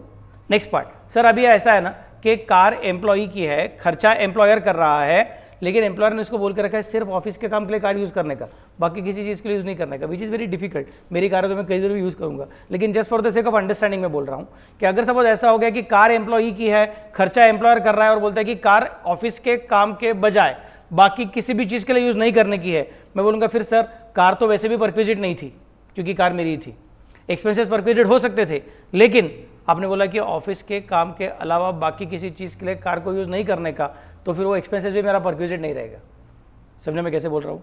ऑन द अदर हैंड वो बोलता रहेगा ठीक है किसी भी पर्पज़ के लिए यूज़ कर, तो सिर्फ प्राइवेट पर्पज़ के लिए यूज़ कर, ऑफिस के लिए बिल्कुल मत ला। ऑफिस के लिए तुझे मैं लेके जाऊँगा, क्या बस से लेके जाऊँगा, बस से लेके आऊँगा, वो अलग अलग। तेरे घर पे एक कार है और उस कार का पेट्रोल का खर्चा मैं करता हूँ, रिप्लेसमेंट का खर्चा मैं करता हूँ। समझने में क्या बोल रहा हूँ? मैं बोलूँगा फिर अभी तो प्योरली पर्सनल पर्पज़ के लिए कार का खर्चा कर रहा है, तो सारा का सारा परक्विजिट हो जाएगा। पहले प्योरली ऑफिशियल पर्पज़ के लिए था, इसलिए कार का परक्विजिट नहीं हुआ था। बाद में प्योरली पर्सनल रहेगा तो इन दैट केस हम बोलेंगे कि पूरा जो खर्चा एम्प्लॉयर ने पे किया सारा का सारा क्या बन जाएगा, परक्विजिट बन जाएगा। तीसरा केस, सर लेकिन एम्प्लॉयर बोलते हैं कि ऑफिस के लिए भी यूज़ करो, घर के लिए भी यूज़ करो, प्रॉब्लम नहीं, तो ऑफिस में गाड़ी चला के लेके आता है, घर लेके जाता है, घर जाने के बाद बीवी बच्चों को मार्केट लेके जाता है, पिक्चर लेके जाता है, मॉल को लेके जाता है, संडे को छुट्टी में घूमने को जाता है, तो it is use for personal purpose as well as for official purpose. तो इसका भी सेग्रीगेशन करना पड़ेगा, इसके लिए रूल लगना पड़ेगा कि क्या करने का क्या नहीं करने का। सेम इस केस में राइट साइड भी सेम टू सेम सिचुएशन होगा कि एम्प्लॉयर का अगर कार है तो कार का तो परक्विजिट होने ही वाला है, लेकिन एम्प्लॉयर ने बोल कर ये कार मैं तुझे दे रहा हूं और ऑफिस के काम के सिलसिले में यूज करने का, बाकी किसी चीज में यूज करने का नहीं। मैं बोलूंगा फिर सर कार का परक्विजिट हो सकता था लेकिन अभी नहीं होगा। क्यों नहीं होगा? क्योंकि car is use only for official purpose, not for personal purpose, मतलब there is no personal benefit. मेरे जिंदगी में रंग भरने के लिए कार का फायदा नहीं हुआ। क्या समझ सकते मैं कैसे बोल रहा हूँ? Got the idea what I am trying to specify, so it should be ignored. नहीं सर लेकिन वो car is purely for personal purpose. मैं बोलूंगा फिर ठीक है, कार का कुछ ना कुछ एक पोर्शन अपने को कंसिडर करना पड़ेगा। कितना होने का चांसेस है? 10% होने का चांसेस है, क्योंकि कार एम्प्लॉयर की खुद की रहेगी तो उसका कॉस्ट का 10% लेने का रहता है। अभी हमने देखा था ना रेंट फ्री अकोमोडेशन में फर्नीचर का 10% कंसिडर करने को बोला था, वैसे यहाँ पे कुछ तो आगे जाने का चांसेस है। क्या समझ सकते मैं कैसे बोल रहा हूँ? नहीं लेकिन सर अगर वो कार भी वही देता है और खर्चा भी वही देता है तो फिर से बार वही पूछने का, कार भी उसका खर्चा भी उसका, लेकिन पर्पस कौन सा? प्योरली ऑफिस तो not a perquisite, purely personal तो सब कुछ perquisite, partly office partly personal, तो इन दैट केस देखना पड़ेगा कि कितना परक्विजिट करेंगे कितना परक्विजिट नहीं करेंगे। तो बेसिक स्ट्रक्चर क्या तुमको मैंने बता दिया अभी। अब अपने को सिर्फ उसका आंसर देने का, ये ऐसा रहेगा तो कितना वैल्यू, वो आंसर रहेगा तो कितना value, that's the basic thing. समझा मैं कैसे बोल रहा हूँ? घर के बच्चे समझा करे? Yes, sir. Okay great. It's 2:58 रहने दो, सॉरी 1:58 ना, ब्रेक ले लो, शाम को पूरा करेंगे। मैडम का लेक्चर है अभी आपका,